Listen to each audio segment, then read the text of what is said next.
New phone, new camera, new year, new me, let's go.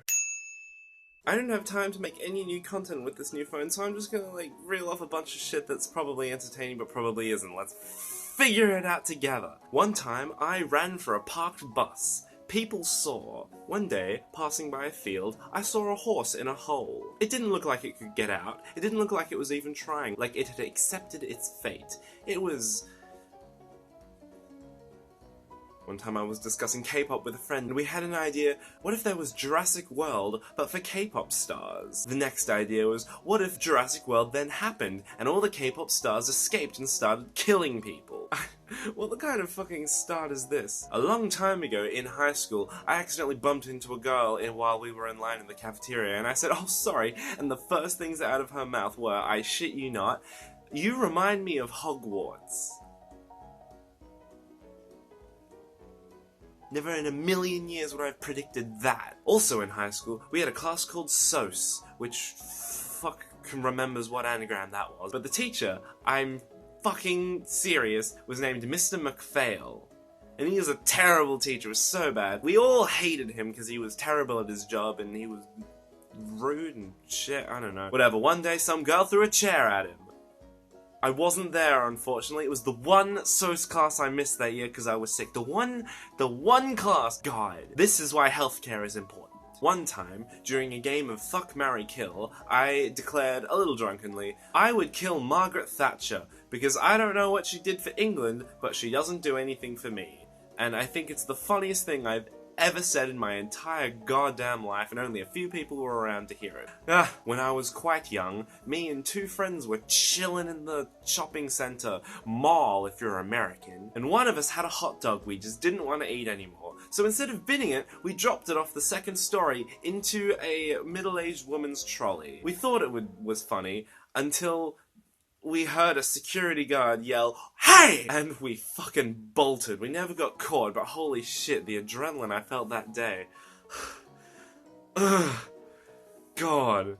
Nearly died. I was at a restaurant with some friends one time, and I looked away for 2 seconds and the waiter took my plate. But I didn't notice them take my plate, so I just looked away and looked, and it was fucking gone. I was so shocked and stunned that I actually began to question whether I actually had a plate to begin with. And that's why waiters and waitresses deserve more tips than they get. I was waiting for a friend to pick me up at a train station once in the dead of night, and he was late. So instead of getting picked up by my friend, I was approached by a really scary man with less teeth than he should have, who told me he had both a gun and a knife and a detestment for people who use Facebook. I then texted my friend, "Please hurry the fuck up, I'm scared for my life," to which this man said, "Get off Facebook, mate.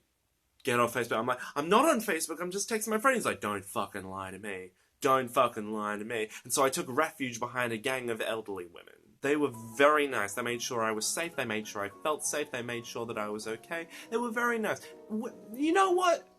Women are great. On my 21st birthday, my mum bought in my birthday cake, and the first thing she sees is one of my friends completely naked, except for some bright pink underwear and an inordinate number of belts, just all over his body. She didn't bat a fucking eyelid. Nurses are hardcore. I want to clarify that he wasn't like the only other one in the room. This wasn't like a private birthday party. There were other people too, which makes it weirder, I think. The first time me and my friends decided to get completely smashed at uni, I ended up lying on my back being straddled by 3 shirtless straight boys, and our other friend fell out of a tree and broke her arm. It was a wild night. It was great. Security also showed up. I didn't notice because I was too busy paying attention to the shirtless boys on top of me, but you know, once I noticed he was there, I panicked a little. When I was like 6, my mum made me sign a thank you card to one of my friends with love. Which, you know, at the time I thought, no, Mum, she'll get the wrong idea. And she was like, "You're fucking 6, no one cares." Obviously she didn't use that language, because we were fucking 6. And she was completely wrong, because from that moment on, until the day she moved to a different town, that girl thought we were boyfriend and girlfriend. And I was just so like, what in the world about the situation? I didn't do anything to stop it. I just let it happen. I didn't even care. I honestly didn't care. I didn't care about her feelings. I didn't care about my feelings because I didn't have any for some reason. I was a weird child. I don't think I had many emotions. Especially when it came to like the dating world. What the fuck? What the fuck? I'm still in shock about it. It's been like 15 years. It's been so long. It's been so long. And I still can't believe that fuck. whatever. She believed in that relationship the entire time, and then I never saw her again. So this is fine, you know, whatever. One night, I saw Slender Man projected on the wall of the living room. It was like a tree through the curtain or something. I don't know what it was, but it was literally the shape of a really fucking tall man. It was weird. It was creepy. And then later that night, my door opened on its own. Maybe I died that night, and this is purgatory.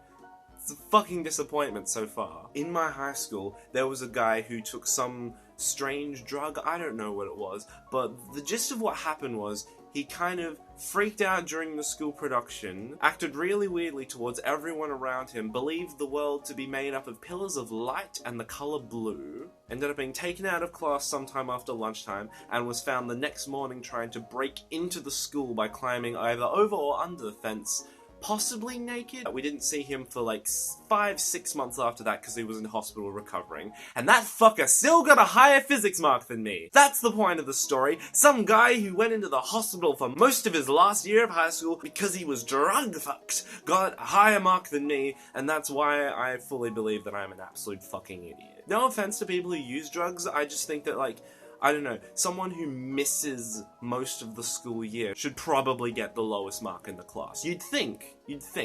I don't know. God. Me and my friend Alex once played Amnesia together, but we were so nervous about actually getting to the horror part that we just spent the first 20 minutes throwing every chair we could find, because in order to work our way up to the actual horror elements of the game, we wanted the scariest thing to experience to be some instances of shitty interior design. And it was atrocious. Like, 1-2 years ago, I heard a song playing in a shop that I really liked, and I wanted to remember it so I could later listen to it. So I recorded it. And then forgot about it. And then just the other day, I found the recording on my phone, so I listened to it, and I'm like, oh, I can finally find out what this song was from, like, 2 years ago. It's fucking Recover by Churches. I've been listening to that song, like, on repeat for, like, 2 weeks. So I got there in the end. I saw a man on the bus the other day. He had a shirt that said, "No God, no death," which I think is a deeply flawed idea, because if we assume religion is false, then the idea of God came from the fear of death. So there would be God, so there could be no death. So if there is no God, then there would be death. But this person's saying that no God's no... It doesn't work.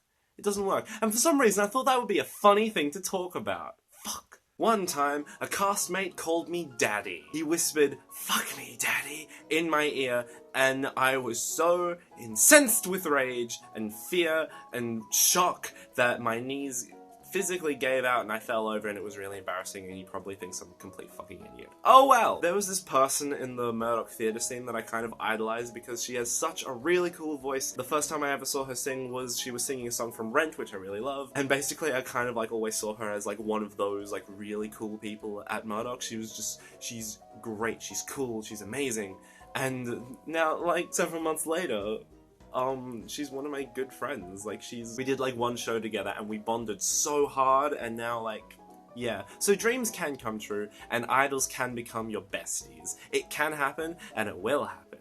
That's... You know what? Yeah, be optimistic. Me and a bunch of friends have like this regular movie thing where we all show each other movies that we think we should see, and I got really excited to show them a movie called Heartstring Marionette, which I knew was a really weird movie that I watched a couple of years ago, and I thought, wow, this is a piece of art. But I can't remember anything about it, so I finally ended up showing it, and I was like, you're really excited, like, yeah, we're gonna see Heartstring Marionette, this really weird indie film that I found a while ago. It's really interesting, it's probably really cool, can't remember anything about it, but it's probably great. We watched it, and every one of us died inside. Like, that was the tagline of the movie, "You will die inside." We're like, emo nonsense. No, it was soul-crushing. It was just a whole lot of, like, heaviness and, like... So it turns out watching it together wasn't exactly the best experience. But it happened. It happened. And I haven't chosen an experimental film to show them again.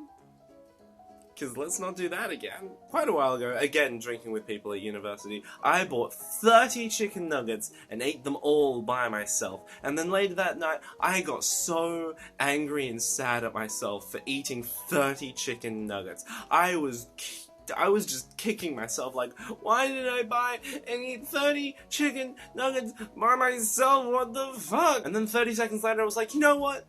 Britney Spears would be proud of me. and I was fine. And that's not me saying that happened, that's my friend saying that happened, because I don't remember any of it. So yeah, bunch of stories.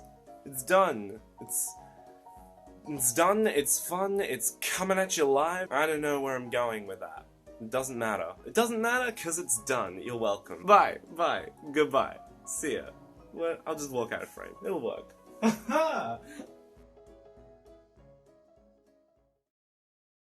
Now I'm a real YouTuber.